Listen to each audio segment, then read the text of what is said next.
Hi, everyone. Grateful to be here. So, this is a picture of my daughter. I gave her an ice cream to take this photograph. She's not always in this position.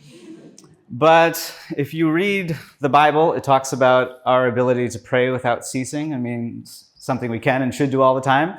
We don't always have to be in this position. Prayer, as we'll see it, really represents something that this popular image is all about. What does it represent to be down on our knees? I think that's about humility. What does it represent to close our eyes? It's because our physical or material senses often show us life in an incomplete and often inverted way. And prayer is often going within to discover what's true.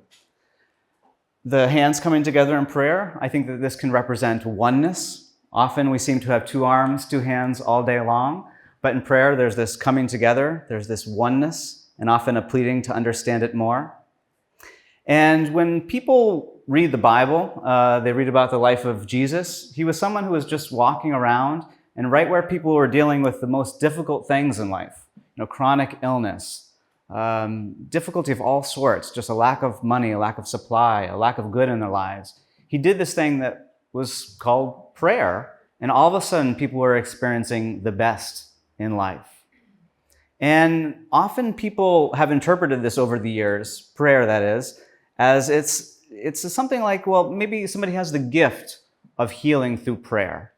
Or maybe that healing that comes through the power of love or prayer, it's based upon just getting the right dogma. Or maybe it's just a mystery. But Jesus never said it was mysterious how to help and heal people through the power of love, the power of prayer. He said, you will know the truth, and the truth will set you free. And Jesus didn't just expect for people to have a kind of surface understanding, just get the right words, and then all of a sudden their lives would be great. He wanted people not just to think intellectually or logically about love. He wanted people to live love, to be its very expression. And in this lecture, we're going to see how we can do that, really live a life of prayer, live a life of humility, live a life of not just basing our actions upon reacting to what we see on the surface, but basing our actions, basing our lives upon an understanding of our oneness with life and love. Now, this perspective that I'm sharing today is the perspective of Christian Science, that what Jesus was sharing wasn't just a myth, a mystery, a dogma, or a gift. It's not a gift to be humble. We can all do it, right? It's not a gift to be able to close our eyes mentally to the difficulties in the world and go within to really find solutions that help people in life. It's not a gift to understand our oneness with love. We can know it. We can know it in a way that actually brings a deep sense of peace and solace to our own hearts. And then it gives us the ability to be actually governed by love. People today, they're obsessed with government. It's always been the case, in fact. It's not just today. If you rewind the clocks 2,000 years ago, if you were walking around when Jesus was alive, you'd be talking politics too. The Romans overcame the Babylonians, the Greeks, all these great civilizations. Then they overcame the Jews. And so people, when they were alive during Jesus' age, they were expecting a great Messiah, a king, to come and save people from the political persecution they were dealing with, right? And they wanted some great king through physical force to destroy the army, to destroy the other nations that were occupying them and they were causing them trouble. And yet Jesus didn't come as this great political leader. In fact, he talked about getting involved in politics as one of the temptations that he had in the wilderness. But he talked a lot about government or governance. And what's interesting is I actually think the way Jesus spoke about government is the most direct and absolute form of government there is. He talks about the kingdom of heaven, just like, governance, was within us. And what does that mean? Often people believe that they're being governed by an outside force that they see out there, whether it's a political leader or some kind of thing kind of imposing upon them, some political ideology or something. But what happens actually in life, if you really think about it, is that from moment to moment, we are governed by something. What is that something? We're governed by thought. When I'm speaking to you right now, there's a thought that knocks at my door of my consciousness, and then my lips move, my hands move, because they're governed by that thought, right? And every moment of your life, what are you governed by? You're governed by thought. And what is prayer? Prayer is not just mindlessly reacting to what we see on the surface, but it's actually quietly listening to God, listening to the source of real love, real intelligence for a pure thought that's really going to bring healing, that's going to bring blessing. It's listening to love. That's what God is. God is love. So I want to share an example of this with you. And to give you some context about this, I came across Christian Science when I was in college. I was studying what's called perennial philosophy or perennial religion. I was looking for absolute truth, universal truth.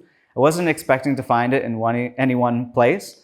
But when I came across this book, it's called Science and Health with Key to the Scriptures. This is a little copy of it, written by a woman named Mary Baker Eddy. When I read this book, it felt like a coming home experience to me, because one of the things that this book talked about is this idea that there's really just one power in life. And what other, we seem to think that life is kind of the push and pull of two powers. There's good and bad, there's life and death, there's sickness and health. And we want to kind of get on the right side of these two things, but we accept that these two things are a part of life, right? There's good and bad, there's light and dark. And yet, when I was reading this book, I was starting to get the sense that there's actually just one cause to life. There's one God, so to speak. And God is love. So what is the opposite of love? Most people think it's hate. But is hate really a different power than love? If you ever are really conscious of love and you meet somebody who's hateful, you don't react to it like it's a different power. You just say, oh, sweetheart. You haven't felt love. You haven't felt valued and cared for. And when you do, that hate is just going to melt away because it's a reaction to not feeling what's right and good about you, right? Take light and dark, for example. They seem to be opposites. If we took a walk at night, we look up at the night sky, it would seem all dark all around us. But if you talk to any astronomer or physicist, if they knew their stuff, if they looked up into the sky, they would say, oh, no, the sky is just full of light, but your physical eye is not sensitive enough to see it. And if you trace the line between the moon, imagine if the moon was really lit up, and all the way across the sky to where you think the sun is, it would appear pretty much absolute dark all along the way, right? But is it dark there? Where's the moon getting its light from? It's getting its light from the sun, and it looks like it's dark all along that path. But then when the moon shows up there and reflects that light, we all see it. Why does the world seem dark to us? Why is it filled with difficulty and dismay and darkness and hate? Because we're designed to show up and reflect the light and the love that comes from God. It comes from the source that is really governing us if we listen and are moved by what's right.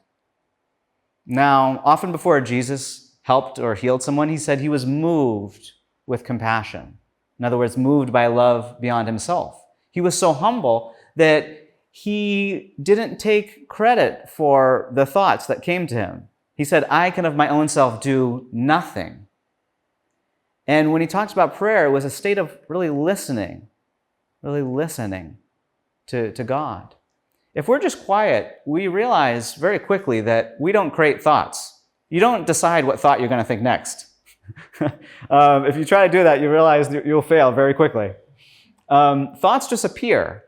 And most of the thoughts that appear to us, they don't appear to be from God. It's more like the telephone game. If something originally was said at the back of the audience and people whispered it through the audience from one ear to the next, by the time it got to the front, it would be something totally different, right? Most of what we hear in the world, so to speak, is opinions, right? They're warped views of things.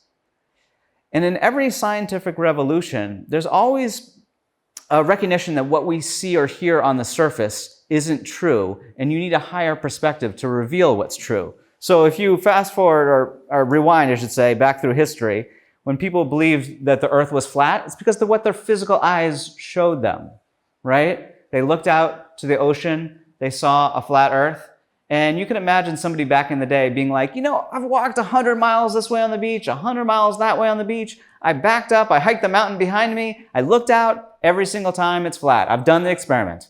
100% results, flat. And then you could imagine someone saying, maybe a neighbor perhaps, I think it's a sphere. And then the original guy's like, what are you talking about? You think halfway around the world someone's just sticking out downwards? I don't think so. That seems very radical. And this other, the original person is saying, I think we're moving really fast right now on this ball. And it doesn't seem that way. If we're just still, doesn't seem like we're moving fast at all. It doesn't seem like we're moving. But the truth is just the opposite of what it appears to our physical senses, right? The earth is not just a little bit curved. It's this beautiful spheroid. And how do you get that perspective? It's by going up higher. If you get outside the earth's atmosphere altogether to such a higher heavenly point of view, you see that that's always been the case, right? It's always been a beautiful sphere. And I think Jesus, when he was praying, he was lifting up his thought above the cultural atmosphere of limited and distorted opinions and beliefs to such a high, or you could say a heavenly point of view, that he saw the wholeness that's inherent to life. Each one of us as a whole, beautiful idea of life. Well, when I was first starting to learn about Christian Science in college, I just started to have this cornucopia or concatenation of healings, just one after the next. I was praying for a woman who was chronically ill and she got better. I had a shoulder injury that troubled me for years and years and years. It just dropped away like it was never a thing. My dad, who was an alcoholic growing up, I started to see him differently, and he let go of that terrible habit. And I was really starting to realize the power of prayer. The power of prayer. And prayer is not something that we're begging God to change reality, make it better for us. But prayer doesn't change God or love. It changes us. It makes us more loving. It makes us be able to react and be governed by love. And it all starts with thought. It all starts with listening. Because there is no action, behavior, movement without thought. Now, when I was in college and learning about this stuff, I started to go to these Wednesday night testimony meetings. And I love these testimony meetings because they were kind of like scientific laboratories for spiritual growth. People would stand up at these meetings and they would essentially say, I had this problem in life, and I experimented with these different spiritual ideas, and here's what really worked for me. Here's what made me feel loved. Here's what made me act more loving. Here's what made me feel and experience health more. And they kind of publish the results, so to speak, to the people there in hopes that that would help others. And I really like this. So I started going to these meetings, and one day there was somebody reading about the kingdom of heaven, and the ideas that she was sharing were bringing me back to this idea that there's just one love, and hate's not the opposite of love, it's an ignorance of love. There's just the illumination or insight in what appears to be darkness or things that aren't good in our life. It's just a lack of truth. And furthermore, it was talking about love as principle, as the source of everything right and real. And you have a principle of mathematics, and the principle of math, if you do things in line with it, you get structural integrity, you get things that are right and harmonious. Like if you imagine us building the roof of this beautiful little church together, if we built that roof and when we were measuring the boards, I don't know what size boards these are, but if they're 2x8s, and when we were measuring them, building the roof, and we had 2 times 8 equals 10 instead of 16 or something, If we built the whole roof with that false math, we would be scared to be in here right now because the roof could fall down on us. And if it did fall down on us, what we wouldn't say was, oh, the anti-principle of math is after us. We would realize that destructive force was coming from ignorance, not from truth. Well, this book, Science and Health, with Key to the Scriptures, it has this remarkable line in it. It says, "It is our ignorance of God, the divine principle which produces apparent discord, and the right understanding of him restores harmony." The right understanding of him restores harmony. And I love this. I love this so much. And I remember walking out of that Christian Science testimony meeting that day, all of a sudden feeling like I was on cloud nine, because for the first time, I think, in my life, I was really conscious that there was just one thing going on. It doesn't, that whole belief that life is full of dualities kind of disappeared in this understanding that there's this one principle or cause to life, and it's love, and it's what's actually going on. And if I can get quiet enough and get humble enough and block out what's on the surface, because on the surface of life, we see all sorts of things, like on a surface of a chalkboard, you could write all sorts of wrong math. And just because you see it doesn't make it real or true. And the same thing goes with our feelings. We might feel all sorts of things, feel ways that are wrong. Like if you had a day that was where everything was going wrong, what would it be a day of? It would be a day where you saw people not thinking right. That's what the Bible calls sin. Not feeling right, sickness, or not alive. When you see people die, you would say, everything was going wrong today. I saw sin and disease and death in the whole biblical vernacular. Well, what Christian Science shows is that God is life. This talks about in the book of Luke, in whom there is no death at all. You know, God is love, in whom there is no hate at all, right? God is light, in which there is no darkness at all. Well, when I walked out of this testimony meeting, I was just feeling that deep in my heart. And I was like, oh my gosh, the whole world is just full of love. Just like when you look up at the night sky, it looks dark, but no, the light's there. You just need to show up and reflect it. It's already there. You don't need to create the light. You just need to reflect it. We don't need to create good thoughts. We just need to listen and be moved by them. And I walked around the corner, and I saw right outside my apartment 2 guys in a fist fight, and one had just clocked the other in the face. And it was this abject scene of violence, of hate. It's like we turn on the news sometimes, we see the same kind of things. It makes us feel terrible inside. And I saw this image, but what was so interesting, I saw it, just like you could see a mathematical equation that was wrong, I saw it and I was like, that's not right. But it was in a sense that it's not real, like it doesn't have a cause to it. It doesn't have a principle to it. It doesn't have a reality to it because nothing really created it. It's a kind of an illusion, like looking at a flat earth. You can see it, but it's not really what's going on. And I knew what was going on right there was that there were these whole beautiful ideas of life, ready to feel and experience love. And what I found happening to myself was that I wasn't weighing the options, like what's the statistical analysis here of me, if I go to try to break up this fight, am I going to get hurt? Are bad things going to happen? There's this idea in Christian Science that what blesses one blesses all. And when you're moved by love, only good can come from it. It can only bring blessing to all sides. And I found myself running up to this fight, and I grabbed one of the guys, I flipped him around, I started to walk away, and right away these simple words started to come out of my mouth. You're a good man. You don't want to hurt anyone. Everything's going to be all right. And I just started to listen to him. And it was like there was this chemical reaction. In high school, if you ever have a chemistry class where you have a solution where there's impurities in it and you introduce a neutralizing purity, there's this chemical reaction and all the scum comes to the top just to be able to have it wiped away and you're left with a purified solution. And in the same sense, this man, you could tell he was being touched by this pure love that was moving me. And you could call that pure love that was moving me, you could call it the Christ. And when Jesus was around, Jesus was given this title, the Christ, because people saw him being moved, being animated by this love that is God, that was bringing such goodness and harmony into people's lives. And he wasn't creating this harmony himself. It wasn't his ability to do it. He said, I can of my own self do nothing, right?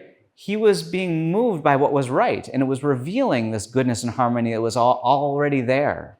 Just like when you lift yourself up from the earth, so to speak, out into the atmosphere, right? Up outside the Earth's atmosphere, you see that the Earth is always a sphere. You're not changing a flat Earth to a spheroid by getting the correct view of it. Well, this man, everything that seemed to be not a part of him, wrong about him, started to come out of his mouth. Like, I wish I could feel loved, but I was abused as a child. I wish I could feel love, but I just don't think I'm smart enough or good enough. Things like that were coming out of him. And as they were coming out, I was thinking, they're coming out, but they ain't going back in. And after we had some nice quiet moments together, and I was just listening to him, loving him best I could, just feeling that love that I picked up at that testimony meeting and just reflecting it back to him. And after all that stuff came out of him, he just had a quiet moment, and he looked at me and he said, you know, I love you. And he grabbed me by the arm now, and he walked me back to where that fight originally began, and he forgave that man who had just punched him in the face not too long ago, gave him this beautiful hug. And then the guy who had apparently started the fight looked at the two of us, and he was like, what just went on here? And the three of us sat down together, and I swear, what happened to him was very similar to what happened to the other man. He just started to look at the two of us, and he was like, you know, I wish I could feel like how you guys are feeling right now. But, and all this stuff started to come out of him. But, you know, but this, but that. If you read the first chapter in the Bible, it's this beautiful poem about the true essence of creation. And the word and appears there, and again and again and again and again. God made this and did this, and it was very good. Never a but in that whole chapter. Never an exception to that goodness and that sense of the continuity and progress of life. But then in the second chapter of Genesis, it says, but a mist comes up from the earth. And what does a mist do? A mist obscures things. You can't really tell what's going on, right? And then from that misty perspective, that's where this concept of dualism comes in. It presents a God that is both good and bad, here sometimes, not here other times. Presents an idea of individuality that's just the same, dualistic, awake sometimes to truth, asleep to it. And it says that that first man, this archetype for first man, Adam, falls asleep. Never says he wakes up, actually. This whole chapter 2, it's all about kind of this erroneous view of life. But the first thing he dreams is that woman is created to serve him. He must have been dreaming. And he just starts to believe that you have to fight through violence to get what's right. And he's, all hell breaks loose. Hell is something that comes from this false dualistic picture of life where we're just trying to get more from another side. This lecture is about well-being, and there's this idiom in American culture, are you a glass half full or glass half empty person? You have that in London as well? England? I was thinking about that a while back, and I'm like, am I a glass half full or a glass half empty person? And I realized I don't care about how much water's in my cup right now. All that I care is if I know if there's a faucet nearby and I could turn it on and let my cup overflow. I remember sitting in my house and thinking that, and I thought, I don't want to get my water from other cups that are in the house, walk up to other people in my house. Can I get some more water? Can I get some from your cup? No, I want to go to the source of the fresh water, right? And in life, when we think about love, are we just looking for someone else to get it from? Or something to get it from? Or are we going to the source of love, that's God? The beauty of going to God for love is that God is love. The source of love comes from something beyond ourselves. When we're just trying to get it from others, that's where the problem comes. And this is not just love, it's anything in life. We're trying to get respect or a sense of intelligence or anything. If we just try to get it from somebody else and we're reliant on someone else or something else, we're always going to feel limited and incomplete until we start to get it from our source. Then that's when we can let our cup overflow, so to speak, because we can always feel loved, always feel respected, always feel intelligent when we know how to get it from our source, from God. And you can think of God as divine mind. I've been sharing a couple different concepts for God, but in Science and Health, it says God is incorporeal, divine, supreme, infinite, mind, spirit, soul, principle, life, truth, love. And mind is an important one because that's where it's the source of all thought, right? We get it from divine mind. Well, just to put a bow tie on that healing I was sharing with you, that last guy who saw that fight happen, who had originally, he started it, but the other man forgave him. And all that but stuff was coming out of him. I wish I could feel loved, but this, but that. And he got quiet after all that got out of him. And he too looked at now the two of us and he said, I love you guys. And I would see those guys on the street occasionally afterwards, and they always seemed to be on the up and up. I love that story because we often think about how can we do good in the world? How can we make a difference? And it's not through just trying to get something from someone or something. It's by listening to love and being moved by it, just like Jesus was. Jesus helped one person at a time, right? Even when he was, I remember the story when his friend Lazarus died, and he was going to help him. And you would think he was rushing there because this person had been dead for a couple of days at this point, or had recently died, and he wasn't going to get to him right away. And Jesus helped people all along the way. He stopped. And when somebody was there, he gave them all his attention and he helped them. And sometimes we think the problems are too big in life and we need to rush to get them done. But we can be present right where we are. I think life has each one of us right where we need to be. And we can see what needs help right now. And God, love, what are you sharing right now that is going to help others? Well, Christian Science healing, it's a holistic way of viewing life. It helps us in every arena of our lives because consciousness is just one. Sometimes people call me up and they say, well, I've got this problem, this problem. Where do I start? How could I deal with all these things in life? And sometimes I just say, pick one. Because it doesn't matter really where you start. Because imagine if we were in this church at night and we wanted to come in here and we wanted to illuminate this part of the church. Well, if we shone a spotlight on this part of the church, well, it might light up this area and reveal what's here, but it would also start to light up everything else in the room. And that's how prayer is often. If we focus on one aspect, it's going to light up and reveal the good in whatever aspect we're praying about, but it's going to inevitably start to light up other aspects of our conscious lives. Now, prayer can help us not just with mental things, but with physical things as well. Because what Christian Science reveals is because God is spirit, life is actually inherently spiritual. For me, this word spiritual, it means the confluence of life being mental because it's of mind and loving because it's from love. When we dream at night, it seems like there are physical obstacles, physical entities, physical things, physical forces in the dream.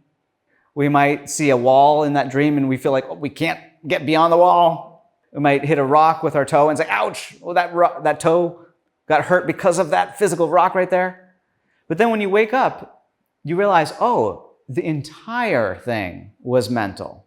Where was mind in that dream? Well, the mind that was creating the dream was outside of the dream, wasn't stuck within it. But yet everything in the dream was mental, was made of mind.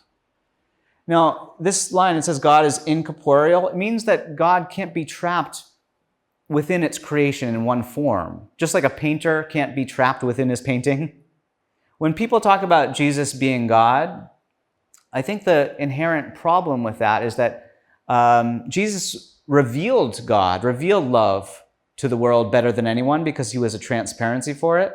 He was so humble that he was able to listen and be moved by love. But God wasn't just trapped in creation in one spot. God is the creation of everything. The Bible says God made all that was made. Just like when you're in a dream, the mind that made that dream made all that was in that dream. And Christian Science, if you start to read through it, like you read Mary Bakery's book, Science and Health, you're going to get an amazing respect for what Jesus did. But Jesus didn't relieve us of our own responsibility. In fact, he wanted us to mature and do the things that he did and even greater, right? He wanted us to understand how he saw life and begin to help and heal through that same mental, prayerful process. He took everyday people and he took them as disciples. He didn't say like, oh, let me see, do you have the gift of healing? Oh, no, you don't? Okay, well, forget about you. No, he took very everyday, simple people, and he assumed that everybody had it. Just like my daughters in school, like they assume everyone can speak English. They don't say, well, can you do it, right? But there are these rules of grammar and syntax. Anyone can learn them, get better at English, and then speak. Well, I think Jesus realized that anyone can heal through prayer. It's not a gift. It's just a natural thing. And this applies to any aspect of our life because it's just understanding that everything is inherently mental. Everything is inherently of love. It can be loving. Well, another synonym here for God that I didn't talk about here is the synonym of life. Because the most difficult duality people deal with is life and death. In fact, I've seen people get really into spirituality, really into healing even. But then when they see something or someone die, it's like their whole life can be rattled. They question everything, right? It's kind of the biggest thing of all. Well, before I even got into Christian Science, I was very interested in what's called near-death experiences or life-after-life experiences. And I actually did a year-long documentary on miracles when I was in college.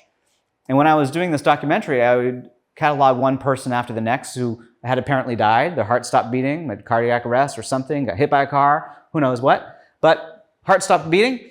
And what they often recounted to me next was that they were walking towards a light. They were walking towards this light. And they often had a luminous, beautiful, deeply spiritual experience. And for one reason or another, they were often led back to look back at their life, their body. They often saw their body on an operating table or on the floor somewhere or something. And they often felt there's more good to do here. And they found themselves walking back to that body, and they woke up. And the next thing they remembered is, they were awake, and they often felt like something wonderful had just happened, and they weren't afraid of death anymore. And they were more motivated to do loving things here on earth. Now, when people told me these stories, one after the next, it helped. It was one, point that showed me that life is continuous and doesn't end at what we call physical death. And physical death is something seen by the third person point of view, but it's not the first person point of view. It's not the lived experience of the individual. But when people told me these stories, I would often say to them, well, you said your body was over here, but you said you were walking towards a light.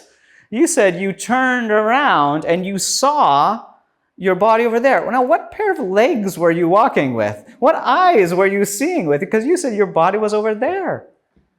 Well, it turns out body is within mind, not the other way around. And what I like to call the dark ages of materiality, people often believe today it's just the opposite, right? That intelligence, life, it's in the body. Intelligence is in the brain, life is in the heart, it's in the body.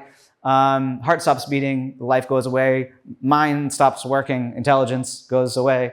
But it turns out it's just the opposite. How do I know this? Well, you take any scenario where you can kind of back up and see what actually creates and governs life.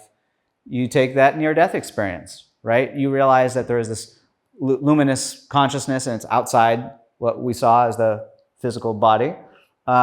But you take something even more simply, like you go to the library, pick up any fiction book, you open up the book, you start reading through the book. What is it about? It's about people walking around in bodies, talking to each other in a whole world, and it's being governed by the mind of the writer, right? By one mind.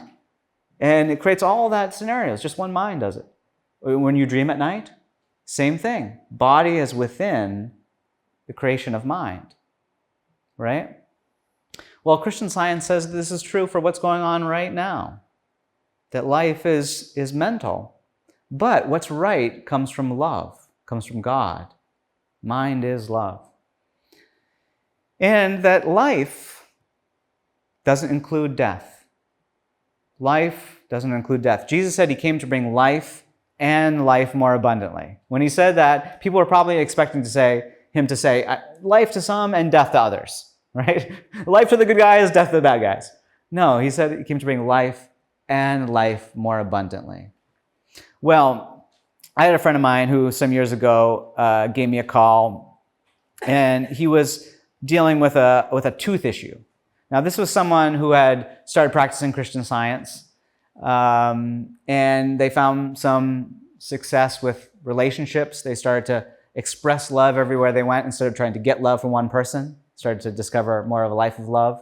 They started to pray for themselves when they were ill, started to find success with that, started to help them. And then they called me out of the blue once and they said, "Nate, can we pray about teeth? Is that something fair game?" And I said, "Of course." Now, that little acronym CS can stand for Christian Science, but it can also stand for common sense. Christian Science are very common sense people. When they deal with issues, it makes sense for your first aid to deal with things mentally before trying to manipulate matter to try to make things better. Why? It's because when you deal with things mentally, you start to discover more about yourself. You start to feel more dominion in life. You start to feel more... But to feel that closeness with love, with God, is the most precious thing. Now, my friend, later reflecting on this experience, said, "I had been going to the dentist for years and was told each time that I needed a root canal because my tooth was dead and discolored. The only other option was to have it pulled." And he was a young guy in between jobs. He didn't have health insurance at the time. He didn't want to pay for this procedure, and he thought, maybe I should try Christian Science. See if it could help. And I said, yeah, of course it can help. And how do we start to pray? Well, we started to pray that he was the expression of life, in whom there's no death at all. That apparent opposite to life that we call death wasn't subject to him as this beautiful expression of God. And the more that we knew that, the more we could begin to awake to that fact and see tangible results from that fact. Well, interestingly, I talked about how the right understanding of God restores harmony.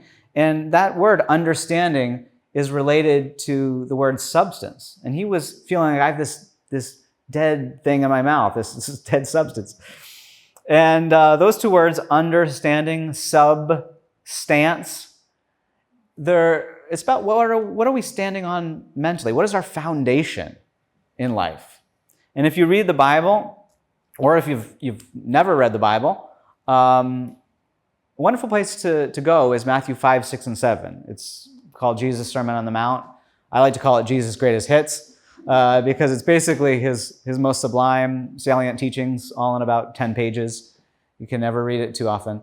And at the end of those 10 pages, roughly 10 pages, he says, basically, if you build your life on these teachings, it's like building on the rock.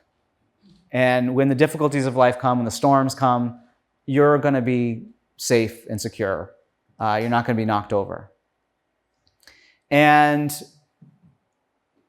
what we were thinking about when we were praying there was that his substance had a foundation that was good.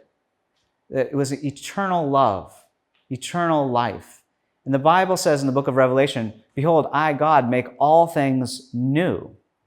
And when we learn to pray in Christian Science, we're not basing ourselves on what we've seen or felt the day before. We're basing ourselves, our lives and what we're expecting and the good we're expecting on the inspiration God is giving right in this moment. It's like if you put your hand into a river and you put it back into the river, it's all new water, right? And when we're listening to God, it's like God refreshes our thought, our being, our lives, brand new every moment. And as we were praying that night, we felt deeply refreshed by beautiful spiritual ideas. And what my friend later wrote about this is he said, the day after we spoke and prayed about it, I went into the dentist and he and all the nurses were baffled. They looked at the x-ray from before and the ones taken that day. They looked into my mouth. They said that tooth looked perfectly healthy and I was fine. Nothing further was needed. They said they had never seen anything like it before in all their years of dentistry. Isn't that nice? Well, sometimes when people hear something like that, they call it a miracle. They think it's supernatural. It's like God intervened and changed something. But in Christian Science, what we get a hold of is this idea that harmony is always natural. Harmony is what's right. Love is what's right. Life is what's right. Good is what's right. And the more we feel that and know that, then it's like anything unlike that, we discard. And we discard it as, and it's not unnatural. It's unnatural to a limited or physical sense of things for all of a sudden there to be harmony or life. But it's not unnatural to the consciousness of love, to the consciousness of God, to what's really right, the right mindset. To have heaven here on earth is to be conscious of God. You know, heaven and hell, people often think are places.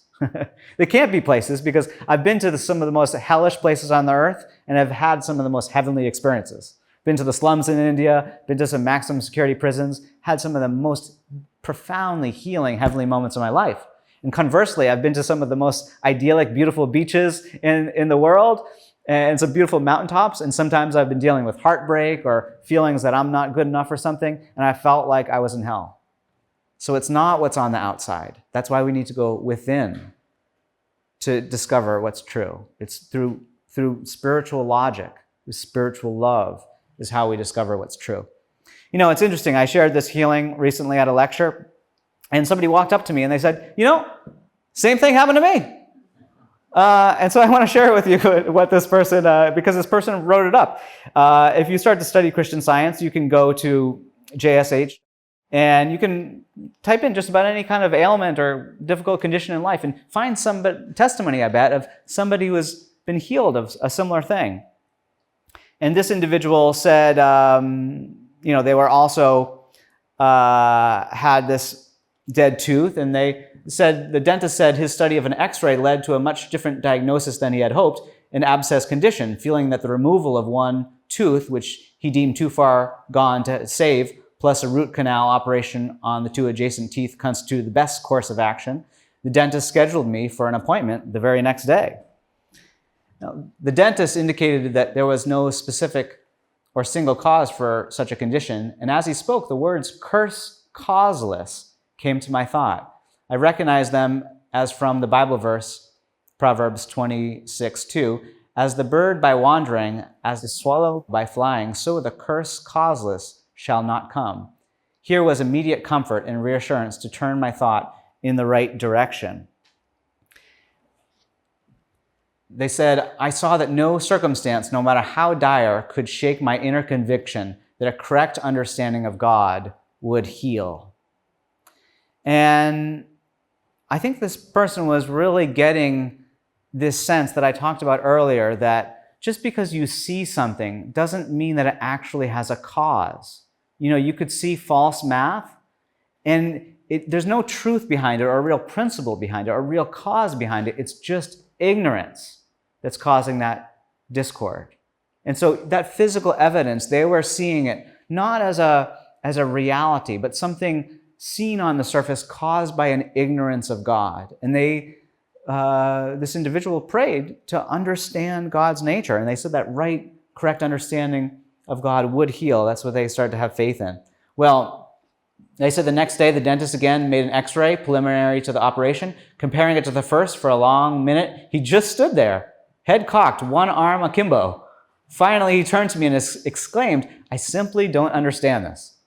On the basis of the second x-ray, there's absolutely no justification for an operation, no indication of an abscess whatsoever. Well, again, when you experience something like that, it can seem like a miracle, like too good to be true. But what is good is true. And the good is always the true. What seems to be wrong never has a cause. And this is how it is with any science, right? Any science, you learn right relationships or principles, and you start to apply them, and to the degree that you apply them, good things can happen, new possibilities can arise, right?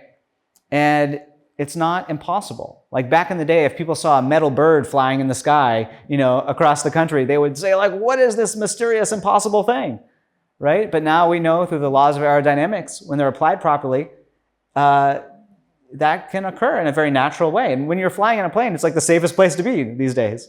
But it all comes through understanding law.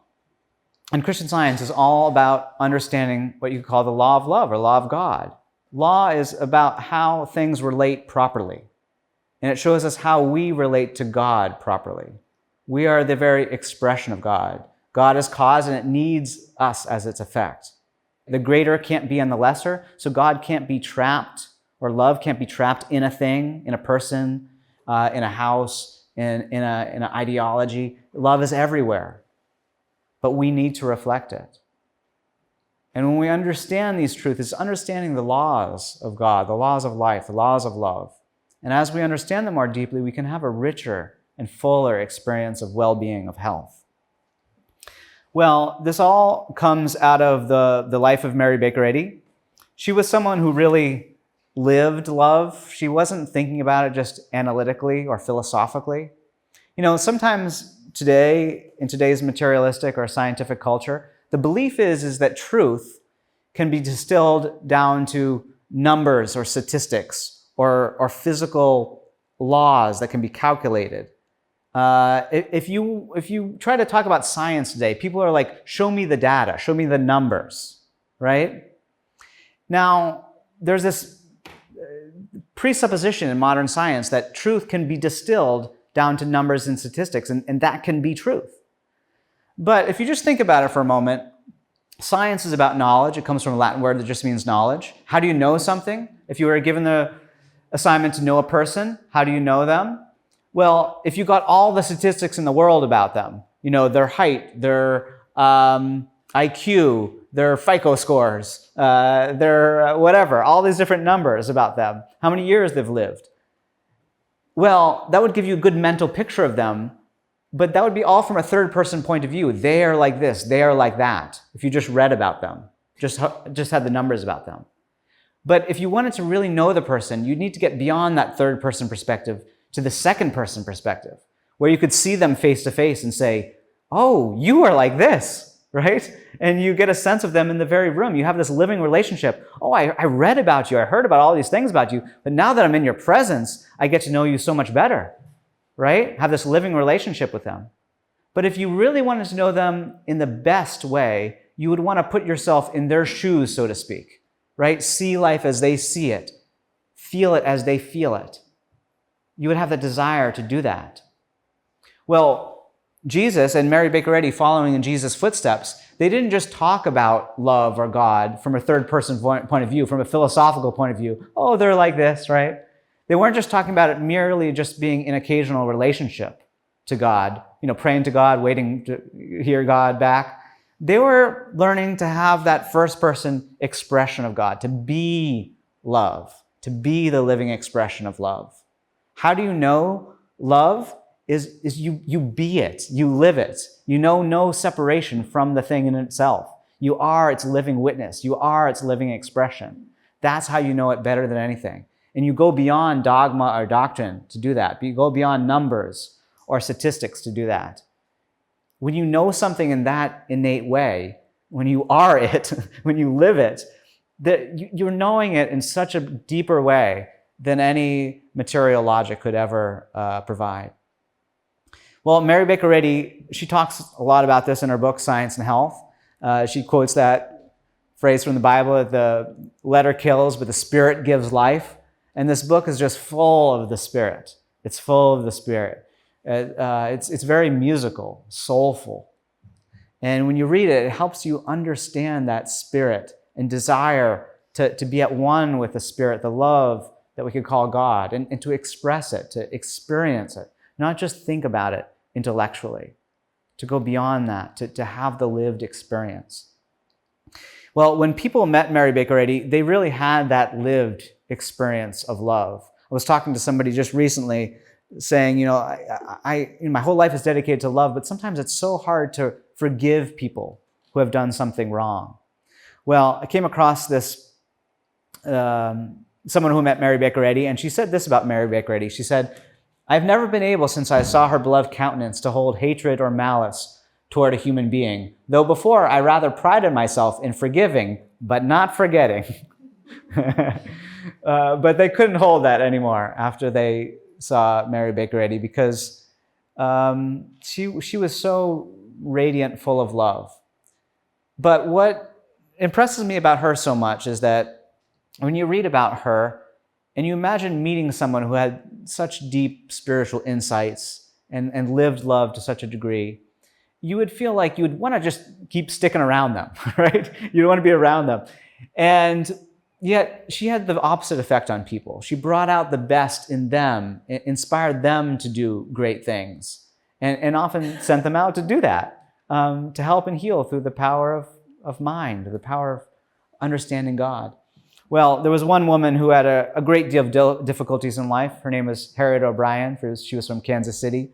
And she discovered Christian Science when she was at death's throes, in her language. She felt she was dying. She had all sorts of bad conditions, chronic heart issues, chronic spine issues. She got so sick she stopped speaking altogether. And she picked up what's called an iatrogenic ailment, something caused by medical intervention that went wrong. And after someone who Mary Baker Eddy taught through prayer started to pray for her, she quickly revived. And after getting fully better, she wanted to meet Mary Baker Eddy.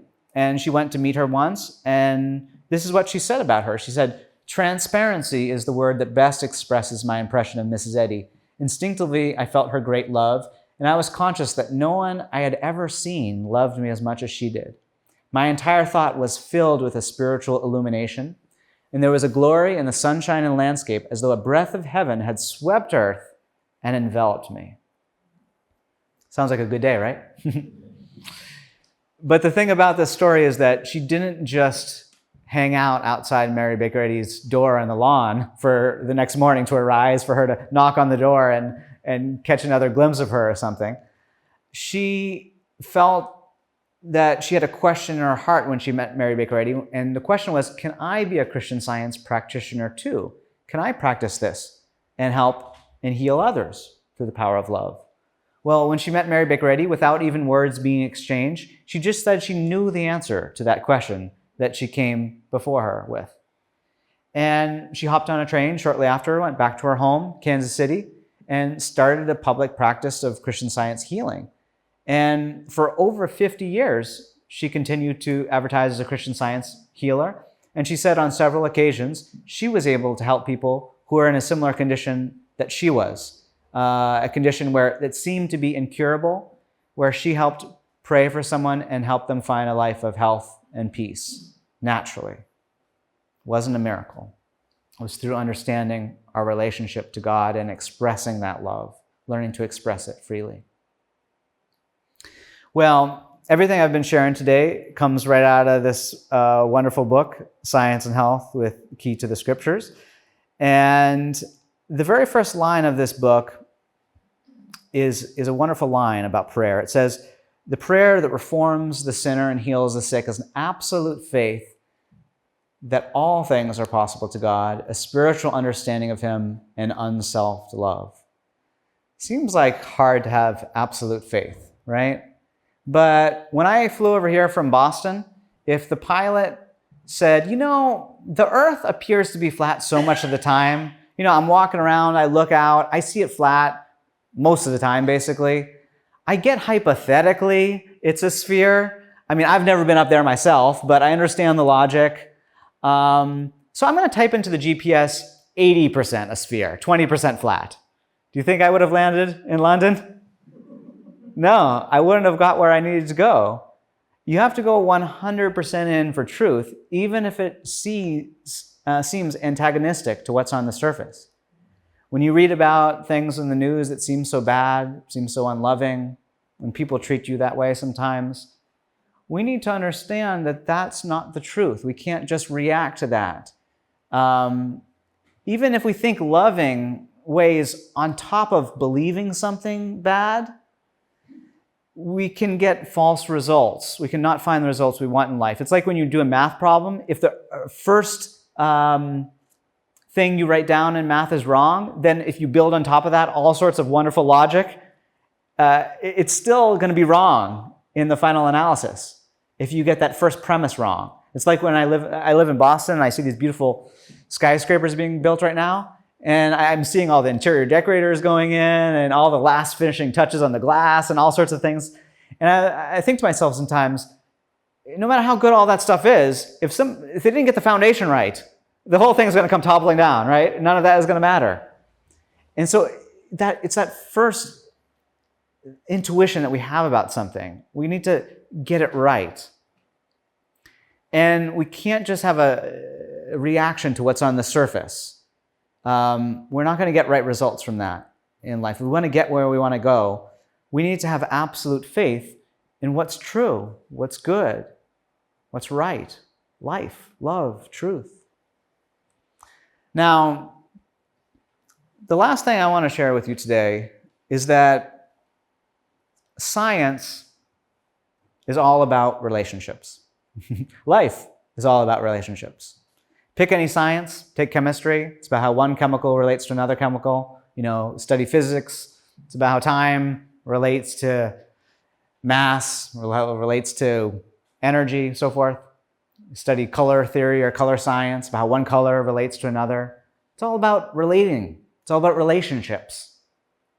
And when relationships when you can understand them in a really exact way, you call it a hard science. Like it's true. Like when people study math, they think, oh, this is a hard science because I can understand the relationships between these numbers in a way that's true across the board, right? It's timelessly true. It doesn't matter what time you were born into. It's not subject to even things like we call like the laws of evolution. Those numbers have always been that way. Number 7 didn't grow up through 4 and 5 and 6 and finally evolve up to 7. And after a long time, it's not going to droop down to something else. It's not going to decay or die out of existence. So, if life is all about relationships, science is all about relationships, what is Christian Science about? It's about the two most important relationships in life. It's our relationship with life itself, or God, and it's about our relationship with others. And Jesus, when he saw the 600 some odd laws that people had during his day religiously, and it was about how to relate to the body and food and culture and community. And he basically said, let me boil this down to you. Let me boil this down for you. If you learn to relate to God right and to others right, you're going to naturally start to fulfill everything. All law, everything that's right. And these are the two most important relationships in our life. How do we relate to life or God? And how do we relate to each other? And if this is true, the next question might come, well, how do I make a perfect relationship then? How do I relate to things in a perfect way? How do I relate to God or others in a perfect way? And sometimes at the end of a talk like this, someone will say to me, well, what words do you say to get your relationship with God right? What words do you actually say, Nate, when you pray? Well, words are just surface things, right? They're like third person stuff. But words want to evoke the Spirit to live and experience the truth, that first person stuff. But if I ask you the question, what words make a perfect relationship, what would you say? Love. What else? Truth. So if you walk up to someone and you want to have the perfect relationship with them and you say, love, truth, is it going to do it?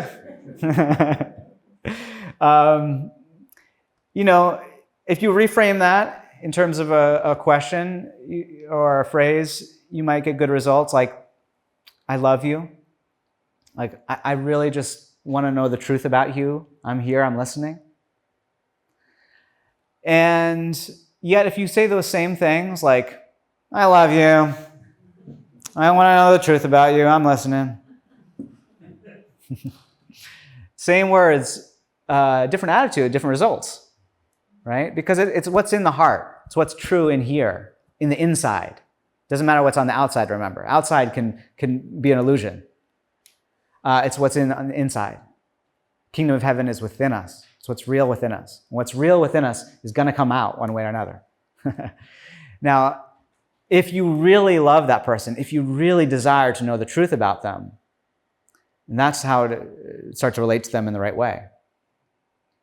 Now, if you imagine the perfect friend, what would they be like? I think it would be a friend who has an absolute faith in you. The kind of person who said, no matter how many times I don't see it on the surface, I believe in you. I've got faith in you. Why? It's not a blind faith. It's because I really understand who you are. And how was that understanding born? Well, it must have taken, that person must take quality time to know you. They must have listened to you deeply. And to really know someone, you also have to know, God, know the source of everything that's right and real. And then lastly, they said, it's not just that I have faith in you and I understand you, but I really love you. And I don't love you from a selfish standpoint, just because you got that cool beach house I like to go to, right? It's not because of what you have. I love you because of what you are and who you are. Well, if you had a friend who had that attitude towards you, what would come out of their mouth would be things that were helpful and healing, wouldn't it? If they really had that absolute faith in you, understanding you, love for you. And I think Jesus, when you look at his life, this is exactly what he embodied. If you think about him at the end of his life, he's up on this cross. He's going to apparently die. He tells all of his disciples again and again, these people who had left their own jobs, their own lives to follow him. And Jesus was giving them everything that he had, loving them every way he knew how. And yet when Jesus died, some of these very disciples were saying, I don't even know this guy, right, in his darkest hour. They didn't stay up the night before praying with him. And now when he's going up on the cross, they're like, I don't know this guy, right? They didn't want to get harmed themselves. They were thinking about themselves. Well, who did Jesus resurrect to? These very people. These very people who had given up on him on his darkest hour. He could have just been like, peace out. I'm off to heaven, right? You guys, abandon me. No. He came back to these very people, and essentially what he said is like, I've got absolute faith in you. I understand you. I love you. Now go out and do what you're designed to do. Go reflect divine love and bring love out into the world. I've got a little 8-year-old at home, and on a good day, she worships me. She thinks I can meet all of her needs. She thinks I can do everything to supply for her and provide her good. But my desire for her is for her to mature, to grow, and eventually do the things that I've done in my life and hopefully even greater. And I think Jesus, when he looked at everyday people like us, he didn't want us just to worship love or worship God or worship him. He wanted us to grow mature spiritually, to get that same perception that he had. The Bible says we can have the same mind or mindset that was also in Jesus. He wanted us to see life through the lens, that first-person lens that he saw life through. And he wanted us to heal through the power of love. So I hope this lecture showed you how that's possible. And thanks to all of you for being you and shining your lights out in the world. Thank you.